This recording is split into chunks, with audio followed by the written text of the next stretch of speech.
हाथी पर सवार होकर आ रही माँ आपके द्वार, बरसेगी माँ भगवती की कृपा।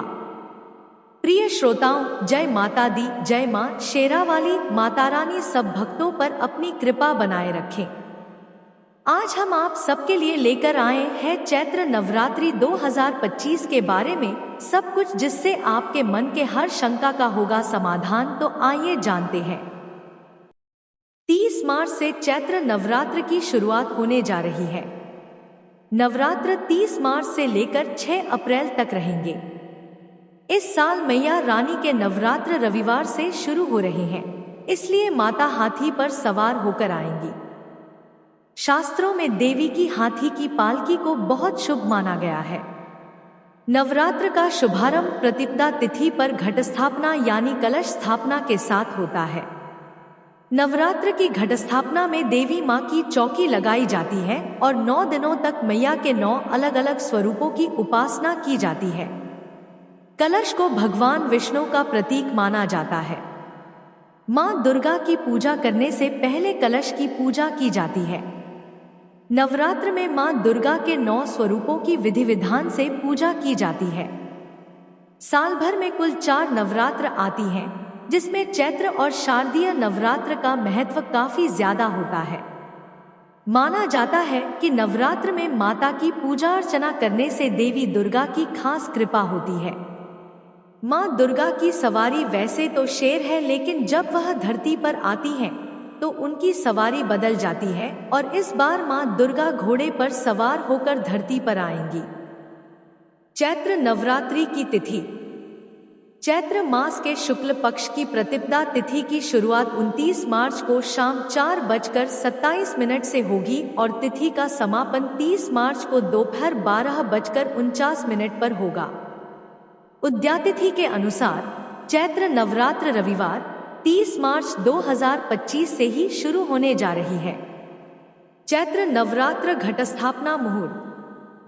घटस्थापना का मुहूर्त 30 मार्च को सुबह 6:13 से लेकर सुबह 10:22 तक रहेगा, जिसकी अवधि 4 घंटे 8 मिनट की रहेगी। अगर आप मुहूर्त में कलश स्थापना न कर पाएं, तो अभिजीत मुहूर्त में भी घटस्थापना कर सकते हैं। अभिजीत मुहूर्त दोपहर 12:01 से लेकर 12:50 तक रहेगा। चैत्र नवरात्र पूजन विधि। घट अर्थात मिट्टी का घड़ा, इसे नवरात्र के पहले दिन शुभ मुहूर्त के हिसाब से स्थापित किया जाता है। घट को घर के ईशान कोण में स्थापित करना चाहिए। घट में पहले थोड़ी सी मिट्टी डालें और फिर जौ डालें। फिर इसका पूजन करें। जहां घट स्थापित करना है उस स्थान को साफ करके वहां पर एक बार गंगा जल छिड़ककर उस जगह को शुद्ध कर लें।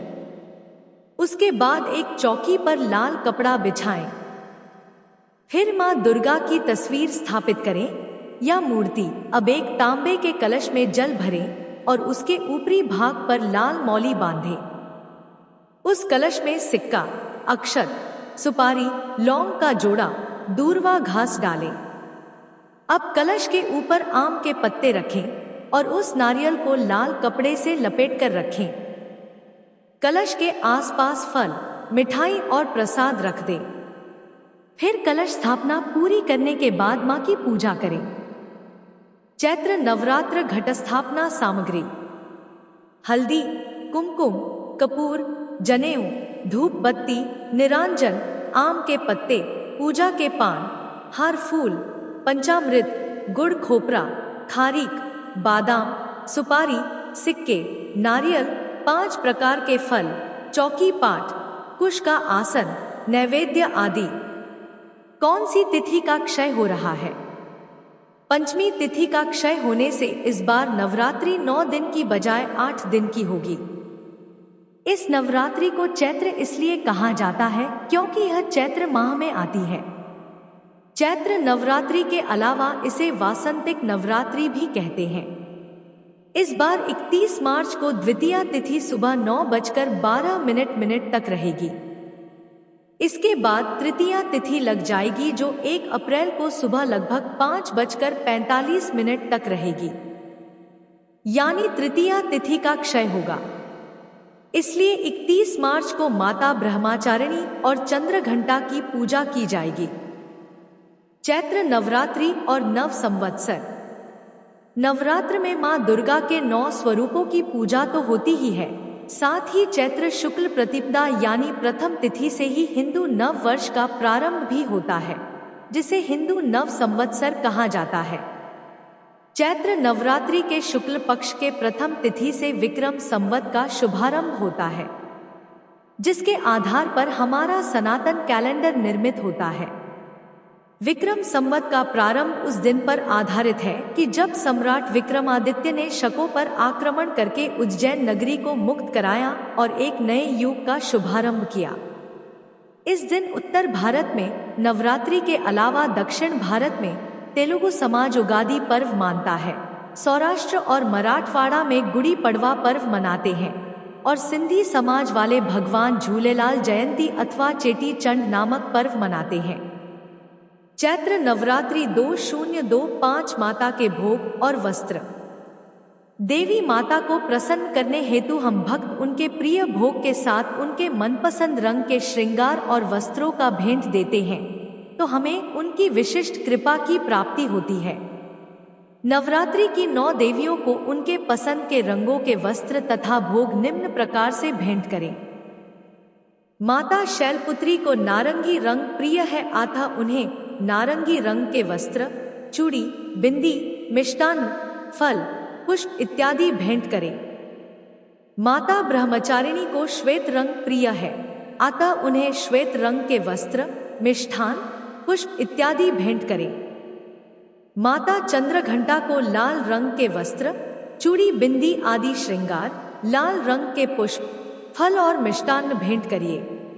माता कुष्मांडा को आसमानी रंग प्रिय है, उन्हें आसमानी रंग के वस्त्र, चूड़ी, बिंदी, नीले रंग के पुष्प और मीठे पुए चढ़ाएं। माता स्कंदमाता को गुलाबी रंग पसंद है, अतः उन्हें गुलाबी रेशमी वस्त्र, चूड़ी, बिंदी आदि श्रृंगार, गुलाब के पुष्प और हलवा चढ़ाएं। माता कात्यायनी को पीला रंग पसंद है, अतः उन्हें पीले रंग के वस्त्र, आभूषण, चूड़ी, बिंदी आदि श्रृंगार, पीले फल और फूल भेंट करें। माता कालरात्रि को गहरा नीला रंग का रेशमी वस्त्र, चूड़ी, बिंदी आदि श्रृंगार, इत्र, गाढ़े नीले रंग का पुष्प भेंट करें और तली हुए मीठी पूड़ी अथवा उड़द की इमरती का भोग लगाएं। माता महागौरी को बैगनी रंग प्रिय है, अतः उन्हें बैगनी रंग के वस्त्र, चूड़ी और बिंदी चढ़ाएं।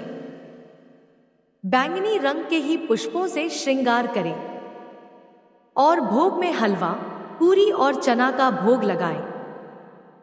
माता सिद्धिदात्री सतरंगी रंग पर प्रसन्न होती हैं, उन्हें सतरंगी रंग के रेशमी वस्त्र, श्रृंगार और आभूषण इत्यादि भेंट करें। रंग बिरंगे पुष्प और नारियल के साथ हलवा, पूरी, खीर इत्यादि का भोग लगाएं। इस प्रकार नवरात्रि में यदि हम तन मन को शुद्ध रखकर पूरी आस्था और भक्ति के साथ माता की पूजा उपासना करें, तो न केवल हमारे तन मन की शुद्धि होती है, बल्कि माता की आध्यात्मिक ऊर्जा और असीम कृपा की प्राप्ति होती है। माता दुर्गा के हाथी वाहन का महत्व। ज्योतिष नियमों के मुताबिक नवरात्रि की शुरुआत और समाप्ति के दिन के आधार पर ही माता दुर्गा का वाहन तय होता है। इस बार की नवरात्रि रविवार से शुरू होकर सोमवार पर समाप्त हो रही है। नियम अनुसार रविवार को आगमन और सोमवार को प्रस्थान से आशय है मां दुर्गा हाथी की सवारी पर होंगी। भागवत पुराण में भी मां की हाथी सवारी को बेहद शुभ माना गया है। यह वाहन सुख, समृद्धि, शांति और आर्थिक तरक्की का प्रतीक है। बताया जाता है कि जब भी माता हाथी पर आती है तो देश में अच्छी बारिश होने की प्रबल संभावना होती है। इससे फसल अच्छी होती है और धन धान्य के भंडार भरते हैं। कैसे तय होता है माता का वाहन? एक, अगर नवरात्रि रविवार या सोमवार से शुरू और खत्म होती है तो माता का वाहन हाथी होता है। यह सुख, समृद्धि और खुशहाली का प्रतीक है। 2 अगर नवरात्रि मंगलवार या शनिवार से शुरू और खत्म होती है तो माता की सवारी घोड़ा होती है। यह संघर्ष और उथल पुथल का संकेत होता है। 3 अगर नवरात्रि गुरुवार या शुक्रवार से शुरू और खत्म होती है तो माता की सवारी पालकी होती है। यह अस्थिरता और चुनौतियों का संकेत होता है। 4 अगर नवरात्रि बुधवार से शुरू और खत्म होती है तो माता की सवारी नौका होती है। यह आपदा से मुक्ति और जीवन में शांति का संकेत है। नवरात्रि में मां दुर्गा के 9 स्वरूप। नवरात्रि के 9 दिनों में देवी दुर्गा के 9 स्वरूपों 1 मां शैलपुत्री 2 मां ब्रह्मचारिणी 3 मां चंद्रघंटा 4 मां कूष्मांडा 5 मां स्कंदमाता 6 मां कात्यायनी 7 मां कालरात्रि 8 मां महागौरी 9 मां सिद्धिदात्री की पूजा की जाती है। मां शैलपुत्री माता दुर्गा के 9 रूपों में से प्रथम रूप देवी शैलपुत्री का है जो चंद्रमा का दर्शाती है। देवी शैलपुत्री के पूजन से चंद्रमा से जुड़े दोषों का निवारण होता है। मां ब्रह्मचारिणी ज्योतिषीय दृष्टिकोण से मां ब्रह्मचारिणी द्वारा मंगल ग्रह को नियंत्रित किया जाता है। माता के पूजन से मंगल ग्रह के नकारात्मक प्रभाव दूर होते हैं। मां चंद्रघंटा देवी दुर्गा का तीसरा स्वरूप देवी चंद्रघंटा शुक्र ग्रह को नियंत्रित करने का कार्य करती है। इनके पूजन से शुक्र ग्रह के दुष्प्रभाव कम होते हैं। मां कूष्मांडा भगवान सूर्य का पथ प्रदर्शन करती हैं। देवी कुष्मांडा इसलिए इनकी पूजा द्वारा सूर्य के अशुभ प्रभावों से बचा जा सकता है। मां स्कंदमाता देवी स्कंदमाता की पूजा से बुध ग्रह संबंधित दोष और नकारात्मक प्रभाव कम होते हैं। मां कात्यायनी माता कात्यायनी के पूजन से बृहस्पति ग्रह से जुड़े दुष्प्रभावों का निवारण होता है। मां कालरात्रि शनि ग्रह को माता कालरात्रि नियंत्रित करती है और इनकी पूजा से शनि देव के अशुभ प्रभाव दूर होते हैं। मां महागौरी मां दुर्गा का अष्टम स्वरूप देवी महागौरी की पूजा से राहु ग्रह संबंधित दोषों का निदान होता है। मां सिद्धिदात्री देवी सिद्धिदात्री द्वारा केतु ग्रह को नियंत्रित किया जाता है और इनके पूजन से केतु के बुरे प्रभावों का निवारण होता है। नवरात्रि से जुड़ी पौराणिक कथा।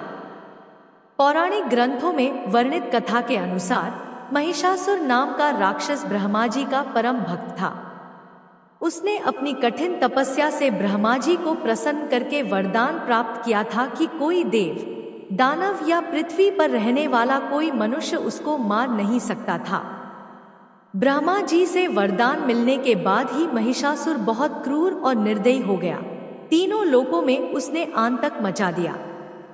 उसके आतंक से परेशान होकर देवी देवताओं ने ब्रह्मा जी विष्णु जी और महादेव के साथ मिलकर मां शक्ति से सहायता प्रार्थना की। तब संसार को अत्याचार से मुक्त करने के लिए देवी दुर्गा प्रकट हुई, जिसके बाद मां दुर्गा और महिषासुर के बीच 9 दिनों तक भयंकर युद्ध हुआ और अंत में 10वें दिन माता दुर्गा ने महिषासुर का संहार कर दिया। उस दिन से ही युद्ध के 9 दिनों को बुराई पर अच्छाई की विजय के पर्व के रूप में मनाया जाता है। वैदिक मान्यताओं के अनुसार भगवान श्री राम ने लंका पर आक्रमण करने से पहले सर्वप्रथम रामेश्वरम में समुद्र के किनारे 9 दिनों तक देवी दुर्गा की पूजा की थी। लंकापति रावण से युद्ध में विजय प्राप्त करने की कामना से शक्ति की देवी मां भगवती का पूजन किया था। श्री राम की भक्ति से प्रसन्न होकर मां दुर्गा ने उन्हें युद्ध में विजय प्राप्ति का आशीर्वाद दिया था, जिसके बाद भगवान राम ने लंकापति रावण को युद्ध में पराजित कर उसका वध किया था, साथ ही लंका पर विजय प्राप्त की थी। उस समय से ही 9 दिनों को नवरात्रि के रूप में मनाया जाता है। लंका पर विजय प्राप्त करने के दिन को दशहरे के रूप में मनाया जाता है। प्रेम से बोलिए जय माता दी, माता रानी सबका कल्याण करे।